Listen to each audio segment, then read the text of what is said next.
تو انہیں روکنے کی کوشش کی، اور وفاقی وزیر قانون اعظم نذیر تارڑ نے یہ کہا کہ یہ سوشل میڈیا پہ اس طرح بات چل رہی ہے، ہم اس کو دیکھتے ہیں، اور ایسا نہیں ہے کہ صدر کی منظوری کے بغیر آرڈیننس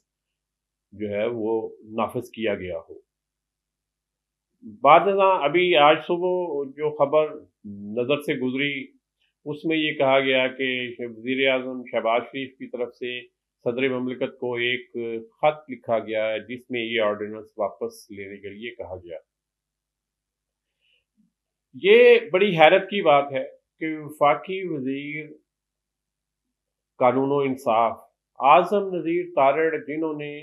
ایوان میں یہ کہا، اور ان کے کہنے سے یہ لگتا تھا کہ اس طرح کا کوئی واقعہ نہیں ہوا یا اس طرح ہوا ہی نہیں ہے،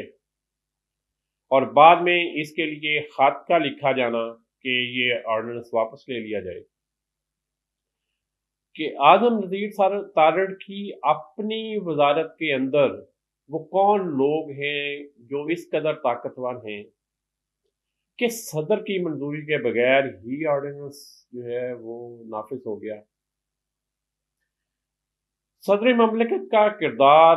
اب انتہائی محدود ہو چکا ہے، اور جو چند اختیارات ان کے پاس باقی ہیں ان میں ایک آرڈیننس جاری کرنے کا اختیار بھی ہے۔ آرڈیننس کے اجراء کو پارلیمانی نظام حکومت میں کسی اچھی نظر سے نہیں دیکھا جاتا۔ آرڈیننس جاری کرنے کا مطلب ہی یہ ہوتا ہے کہ حکومت کسی معاملے پر قانون سازی کو ایوان میں لانے کی بجائے اجلاس کو التوا میں رکھ کر آرڈیننس جاری کر دیتی ہے، کیونکہ حکومت کو نظر آ رہا ہوتا ہے کہ جس قدر جلدی انہیں اس معاملے پہ قانون سازی چاہیے وہ پارلیمانی طریقہ کار سے، کہ وہ بل پارلیمنٹ میں پیش کیا جائے، کمیٹی کے پاس جائے، اس پر بحث ہو، پھر ایوان میں بحث ہو اور پھر منظوری ہو۔ یہ پروسیس اتنا لمبا وہ سمجھتے ہیں کہ اس سے بہتر ہے کہ آپ جب اجلاس نہ ہو رہا ہو تو آپ آرڈیننس جاری کر دیں، اور اس کے بعد جب اجلاس آئے تو اجلاس میں یہ آرڈیننس پیش کر دیں، اور پھر چاہے وہاں پہ 5 سال اس پر بحث ہوتی رہے۔ اب ایک چھوٹا سا یہ اختیار ہی جو صدر مملکت کے پاس باقی رہ گیا ہے، اس کو بھی اس طرح بلڈوز کیا جانا کہ صدر کے دستخط اور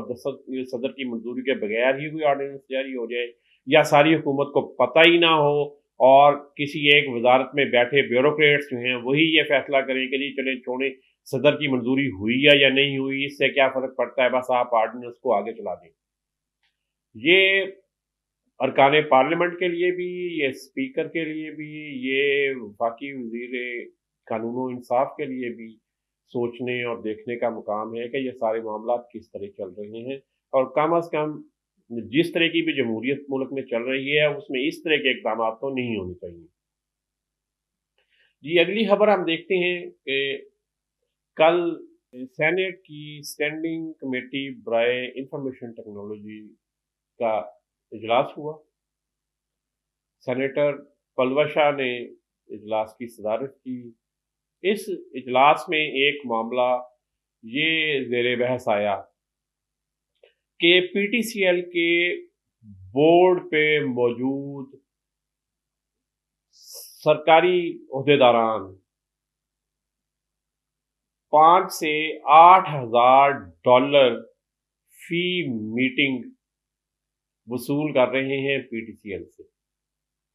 جی 5 سے 8 ہزار ڈالر ایک میٹنگ اٹینڈ کرنے کے، اور اس میں 3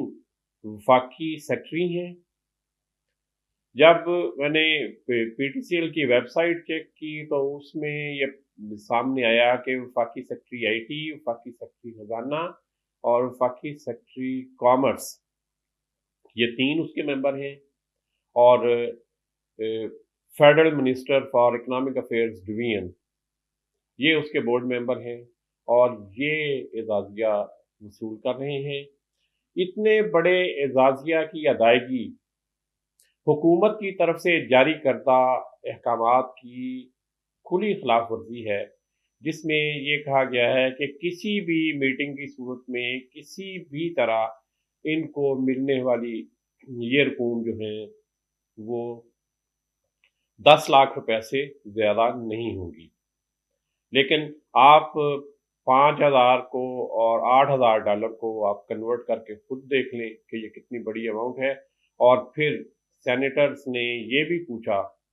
کہ یہ جو اضافی ادائیگی ہے اس کے لیے ایک پہلے سے حکم نامہ موجود ہے کہ اضافی رقم جو ہے وہ خزانے میں واپس جمع کرائی جائے گی، سرکاری خزانے میں جائے گی، لیکن اس کیس میں یہ بھی کسی طرح موجود نہیں ہے کہ اضافی رقم واپس دی گئی ہو، اس کا کوئی ثبوت نہیں، اور نہ ہی اس حوالے سے کوئی طریقہ کار موجود ہے کہ اب پی ٹی سی ایل یا وفاقی حکومت کیا طریقہ کار اختیار کرے گی کہ یہ اضافی رقوم کی جو ادائیگیاں ابھی تک ہوئی ہیں اور پتہ نہیں کب سے ہوتی چلی آ رہی ہیں، یہ ان لوگوں سے کس طرح واپس لی جائیں گی جن کو یہ اضافی رقوم دی گئی ہیں۔ ناظرین، ایک معاملہ سینٹ کی اسی اسٹینڈنگ کمیٹی میں مزید زیر بحث آیا، جس میں کال سینٹرز اور کال سینٹرز کی ورکنگ، کال سینٹرز پر چھاپے اور کال سینٹرز کے قانونی یا غیر قانونی ہونے کے حوالے سے سوالات اٹھائے گئے۔ جو روٹین کی معاملات ہیں ان کو ایک طرف رکھتے ہوئے ہم یہ دیکھتے ہیں کہ کال سینٹرز جو ہیں یہ دنیا کی ایک بہت گروئنگ، بہت تیزی سے پھیلتی ہوئی سروسز انڈسٹری ہے۔ کال سینٹرز کا پچھلے سال کا جو کل حجم ہے دنیا میں وہ کوئی 105 ارب ڈالر تھا، بلکہ 2024 تک 105 ارب ڈالر تھا، اور پچھلے سال میں یہ مزید بڑھ گیا ہے اور اس پہ تقریباً 10% سے زیادہ گروتھ اس کی سالانہ سامنے آ رہی ہے پوری دنیا میں۔ جو بڑے ممالک اس کے پلیئرز ہیں جہاں پہ کال سینٹرز کا بزنس بہت زیادہ گرو کر رہا ہے، ان میں امریکہ خود ہے، ان میں یورپی ممالک شامل ہیں، اس میں انڈیا ہے، فلپائن ہے، میکسیکو ہے اور جنوبی افریقہ ہے۔ ان ممالک میں کال سینٹرز قائم کرنے کا اور کال سینٹرز چلانے کا بزنس بہت تیزی سے چل رہا ہے۔ پاکستان کے اندر بھی 1,000 کے قریب کال سینٹرز رجسٹرڈ ہیں اور کم و بیش 1,00,000 افراد اس روزگار سے اور اس کام سے وابستہ ہیں، اور پاکستان میں اس بزنس کو سیٹ اپ کرنے کی لاگت امریکہ اور یورپ سے 60 سے 70% کم ہے۔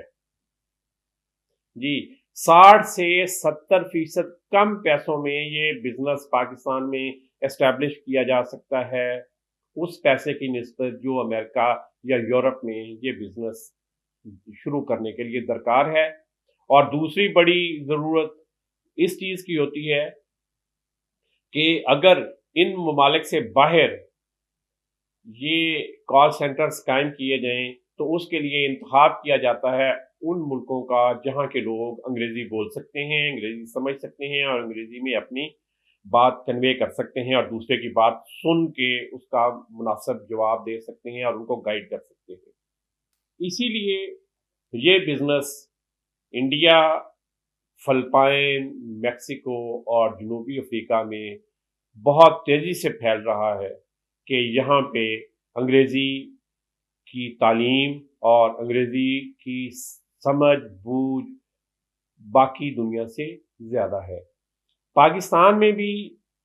انگریزی کا اچھا سکوپ ہے، اس بزنس کا اچھا سکوپ ہے۔ یہاں پہ خاص طور پہ جو یونیورسٹی گریجویٹس ہیں وہ کیونکہ 4 سال تک انگریزی میں ہی پڑھتے ہیں، اس لیے ان کے لیے اس